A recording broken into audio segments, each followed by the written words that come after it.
सारे देश में गांव-गांव में लुटेरों की प्रधानता एवं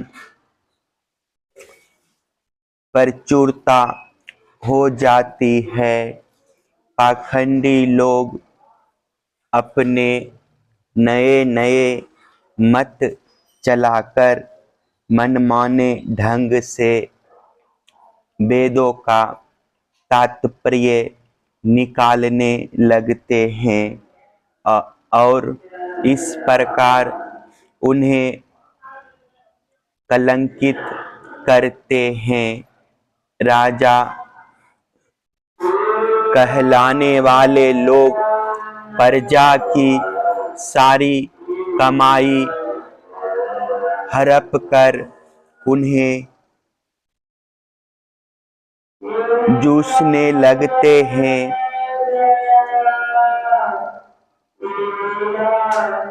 ब्राह्मण नामधारी जीव पेट भरने और जन्य इंद्रियों को तृप्त करने में ही लग जाते हैं। ब्रह्मचारी लोग ब्रह्मचर्य व्रत से रहित और अपवित्र रहने लगते हैं। गृहस्थ दूसरों को भिक्षा देने के बदले स्वयं भीख मांगने लगते हैं। वानप्रस्थी गांवों में बसने लगते हैं और सन्यासी धन के अत्यंत लोभी अर्थ पिशाच हो जाते हैं। स्त्रियों का आकार तो छोटा हो जाता है पर भूख बढ़ जाती है। उन्हें संतान बहुत अधिक होती है और वे अपनी कुल मर्यादा का उल्लंघन करके लाज हया जो उनका भूषण है छोड़ बैठती है। वे सदा सर्वदा कड़वी बात कहती रहती है और चोरी तथा कपट में बड़ी निपुण हो जाती है। उनमें साहस भी बहुत बढ़ जाता है। व्यापारियों के हृदय अत्यंत क्षुद्र हो जाते हैं। वे कौड़ी से लिपटे रहते और छदाम के लिए धोखाधड़ी करने लगते हैं। और तो क्या आपत्तिकाल ना होने पर तथा धनी होने पर भी वे निम्न श्रेणी के व्यापारों को जिनकी सत्पुरुष निंदा करते हैं ठीक समझने और अपनाने लगते हैं। स्वामी चाहे सर्वश्रेष्ठ ही क्यों न हो, जब सेवक लोग देखते हैं कि इसके पास धन दौलत नहीं रही तब उसे छोड़कर भाग जाते हैं। सेवक चाहे कितना ही पुराना क्यों ना हो, परंतु जब वह किसी विपत्ति में पड़ जाता है तब स्वामी उसे छोड़ देते हैं। और तो क्या, जब गौएं बकेन हो जाती है, दूध देना बंद कर देती है, तब लोग उनका भी परित्याग कर देते हैं। प्रिय परीक्षित, कलयुग के मनुष्य बड़े ही लंपट हो जाते हैं। वे अपनी काम वासना को तृप्त करने के लिए ही किसी से प्रेम करते हैं। वे विषय वासना के वशीभूत होकर इतने दीन हो जाते हैं कि माता पिता, भाई बंधु और मित्रों को भी छोड़कर केवल अपनी साली और सालों से ही सलाह लेने लगते हैं।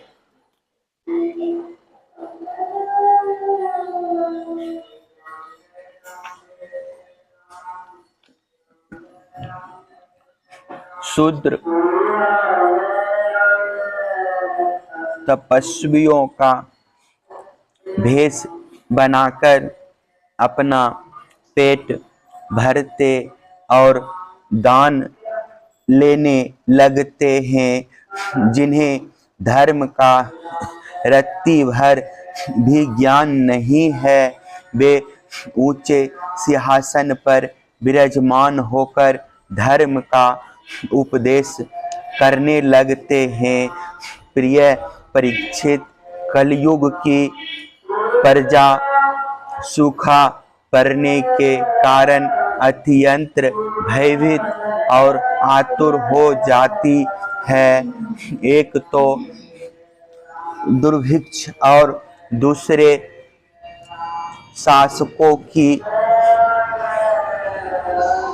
कर बुद्धि प्रजा के शरीर में केवल अस्थि पंजर और मन में केवल उद्वेग शेष रह जाता है। प्राण रक्षा के लिए रोटी का टुकड़ा मिलना भी कठिन हो जाता है। कलयुग में प्रजा शरीर ढकने के लिए वस्त्र और पेट की ज्वाला शांत करने के लिए रोटी, पीने के लिए पानी और सोने के लिए दो हाथ जमीन से भी वंचित हो जाती है। उसे दाम्पत्य जीवन, स्नान और आभूषण पहनने तक की सुविधा नहीं रहती। लोगों की आकृति, प्राकृतिक और चेष्टाएं पिशाचों की सी हो जाती है। कलयुग में लोग अधिक धन की तो बात ही क्या, कुछ कौड़ियों के लिए आपस में बैर विरोध करने लगते और बहुत दिनों के सद्भाव तथा मित्रता को तिलांजलि दे देते हैं। इतना ही नहीं, वे दमड़ी के लिए अपने सगे संबंधियों तक की हत्या कर बैठते और अपने प्रिय प्राणों से भी हाथ धो बैठते हैं। परीक्षित, कलयुग के शूद्र प्राणी केवल काम वासना की पूर्ति और पेट भरने की धुन में ही लगे रहते हैं। पुत्र अपने बूढ़े माँ बाप की भी रक्षा पालन पोषण नहीं करते, उनकी उपेक्षा कर देते हैं और पिता अपने निपुण से निपुण सब कामों में योग्य पुत्रों की भी परवाह नहीं करते, उन्हें अलग कर देते हैं।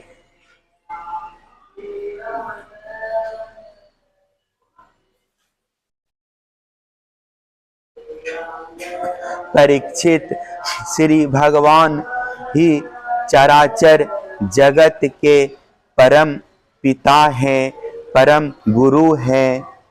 इंद्र, ब्रह्मा आदि त्रिलोकाधिपति उनके चरण कमलों में अपना सिर झुकाकर सर्वस्व समर्पण करते रहते हैं। उनका ऐश्वर्य अनंत है और वे एक रस अपने स्वरूप में स्थित हैं, परंतु कलयुग में लोगों में इतनी मूढ़ता फैल जाती है, पखंडियों के कारण लोगों का चित्त इतना भटक जाता है कि प्राय लोग अपने कर्म और भावनाओं के द्वारा भगवान की पूजा से भी विमुख हो जाते हैं। मनुष्य मरने के समय आतुरता की स्थिति में अथवा गिरते या फिसलते समय विवश होकर भी यदि भगवान के किसी एक नाम का उच्चारण कर ले तो उसके सारे कर्म बंधन छिन्न भिन्न हो जाते हैं और उसे उत्तम से उत्तम गति प्राप्त होती है। परंतु हाय रे कलयुग, कलयुग से प्रभावित होकर लोग उन भगवान की आराधना से भी विमुख हो जाते हैं। परीक्षित, कलयुग के अनेकों दोष हैं। कुल वस्तुएं दूषित हो जाती है, स्थानों में भी दोष की प्रधानता हो जाती है। सब दोषों का मूल स्तोत्र तो अंतःकरण है ही, परंतु जब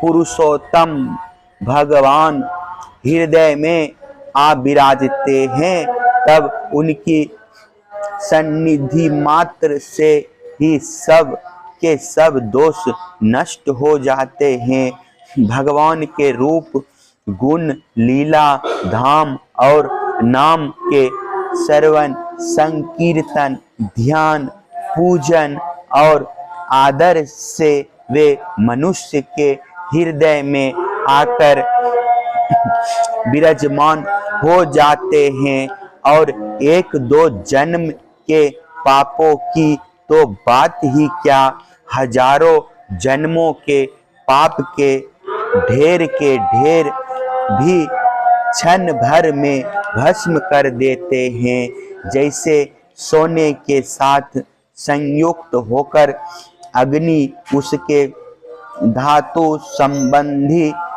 मलिनता आदि दोषों को नष्ट कर देती है, वैसे ही साधकों के हृदय में स्थित होकर भगवान विष्णु उनके अशुभ संस्कारों को सदा के लिए मिटा देते हैं। परीक्षित, विद्या, तपस्या, प्राणायाम, समस्त प्राणियों के प्रति मित्र भाव, तीर्थ स्नान, व्रत, दान और जप आदि किसी भी साधन से मनुष्य के अंतःकरण की वैसी वास्तविक शुद्धि नहीं होती जैसी शुद्धि भगवान पुरुषोत्तम के हृदय में विराजमान हो जाने पर होती है।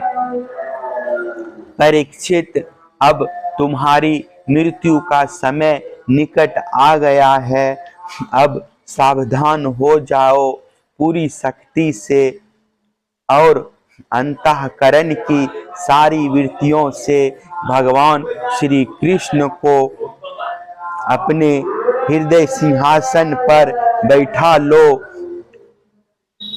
ऐसा करने से अवश्य ही तुम्हें परम गति की प्राप्ति होगी। जो लोग मृत्यु के निकट पहुंच रहे हैं, उन्हें सब प्रकार से परम ऐश्वर्यशाली भगवान का ही ध्यान करना चाहिए। प्यारे परीक्षित, सबके परम आश्रय और सर्वात्मा भगवान अपना ध्यान करने वाले को अपने स्वरूप में लीन कर लेते हैं, उसे अपना स्वरूप बना लेते हैं। परीक्षित, यूं तो कलयुग दोषों का खजाना है, परंतु इसमें एक बहुत बड़ा गुण है। वह गुण यही है कि कलयुग में केवल भगवान श्री कृष्ण का संकीर्तन करने मात्र से ही सारी आसक्तियां छूट जाती है और परमात्मा की प्राप्ति हो जाती है।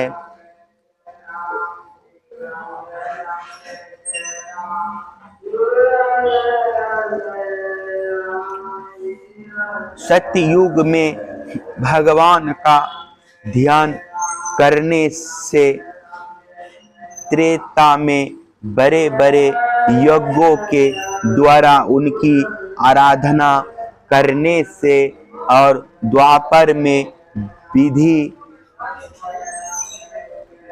पूर्वक उनकी पूजा सेवा से जो फल मिलता है, वह कलयुग में केवल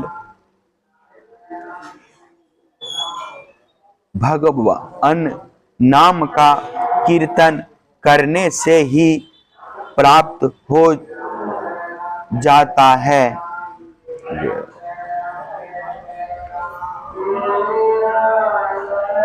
साक्षात दंडवत प्रणाम। जय हो नारायण भगवान, जय हो जय हो।